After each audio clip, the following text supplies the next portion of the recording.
स्वयंपाकात स्वादाची जान, डीएम मसाले तुमच्या घराची शान. छत्रपती शासन महिला गृह उद्योग कबनूर इचलकरंजी घेऊन येत आहेत अस्सल परंपरेची मराठमोळी चव म्हणजेच डीएम मसाले. मटन मसाला, चिकन मसाला, धणे पावडर, गरम मसाला, बिर्याणी मसाला, तिखट चवदार मसाले आणि चटणी म्हणजेच डीएम मसाले. तर आजच आपल्या जेवणाची रंगत वाढवण्यासाठी केमिकल विरहित डीएम मसाले, गृहिणींच्या मनातले मसाले आणि चटणी अवश्य वापरा. डीएम मसाले महिला बचत गटाद्वारे करणारे स्वच्छ माफक दरामध्ये म्हणजेच डीएम मसाले. संपर्क दिव्याताई मगदूम, मोबाईल 91 30 80 22 55.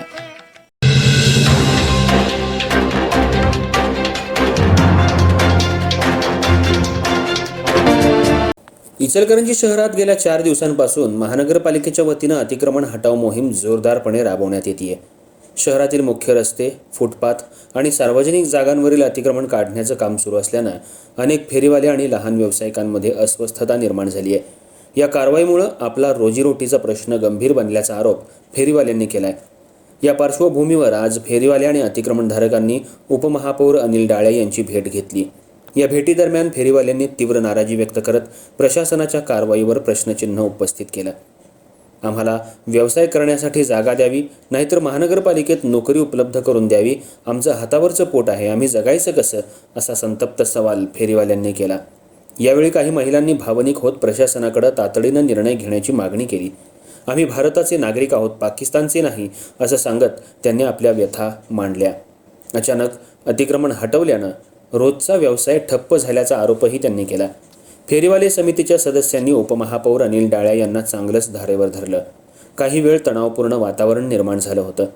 अनेक फेरीवाल्यांनी महानगरपालिकेनं आधी पर्यायी जागा उपलब्ध करून द्यावी, मगच कारवाई करावी अशी भूमिका घेतली. तर पंचवटी चित्रमंदिर परिसरात महानगरपालिकेच्या जागेत फेरीवाल्यांना बसण्यासाठी जागा उपलब्ध करून देण्याचा पर्याय करून द्यावा अशी मागणी अतिक्रमणधारकांनी उपमहापौर अनिल डाळे यांच्याकडे केली. या सर्व परिस्थितीत उपमहापौरांनी फेरीवाल्यांचं म्हणणं ऐकून घेतलं.